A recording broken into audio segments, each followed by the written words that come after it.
बिस्मिल्लाहिर्रहमानिर्रहीम। एक शख्स ने अपनी फाजिल दौलत को किसी मकाम पर दफन किया, लेकिन चंद दिनों बाद उसे वो मकाम भूल गया। उसे जहाँ जहाँ शुबा हो सकता था तमाम जगहें उसने खोद कर देख ली, मगर कहीं भी दफीना का नामो निशान न मिला। वो शख्स अबू हनीफा के पास गया और अपनी मुश्किल उनके सामने बयान की और कहा, आप मुझे कोई ऐसा वजीफ़ा बताएं कि फरामोश शुदा मकाम याद आ जाए। भाई, फ़िक़ही लिहाज से तो कोई चीज़ मेरे पेश नज़र नहीं, अलबत्ता मैं तुझे उसका तरीक़ा तलाश बता देता हूँ।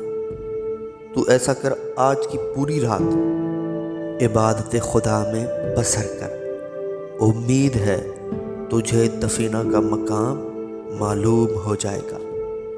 वो शख्स घर आया और रात के वक्त उसने नमाज शुरू की। अभी रात का चौथा हिस्सा ही बीता था कि उसके जहन में फरामोश शुदा मकाम आ गया। उसने नमाज ख़त्म की और जाकर उस मकाम से अपना दफीना निकाल लिया। दूसरी सुबह वो अबू हनीफा के पास गया और कहा, वाकई आपने सही तरीका बताया था, मुझे सारी रात इबादत की ज़रूरत ही पेश नहीं आई। जैसे ही चौथाई शब बीती, मुझे भूला हुआ मकाम याद आ गया, चनाचा मैंने अपना दफीना निकाल लिया।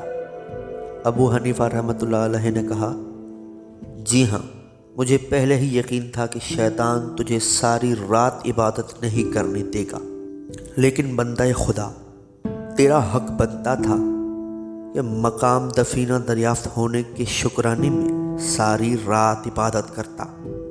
ऐसे अफराद को अल्लाह के अजाब से डरना चाहिए जो नमाज को गुमशुदा अशिया की याद दहानी का ज़रिया समझते हैं।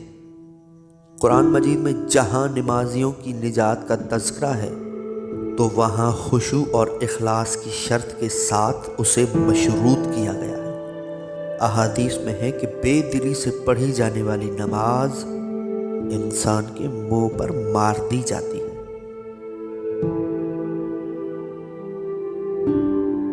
अगर आपको हमारी ये वीडियो पसंद आई है तो लाइक, शेयर और सब्सक्राइब करना ना भूलिए और बेल के आइकन को दबाना ना भूलिएगा ताकि हमारी वीडियो आपके पास बर वक्त पहुंचती रहे। शुक्रिया।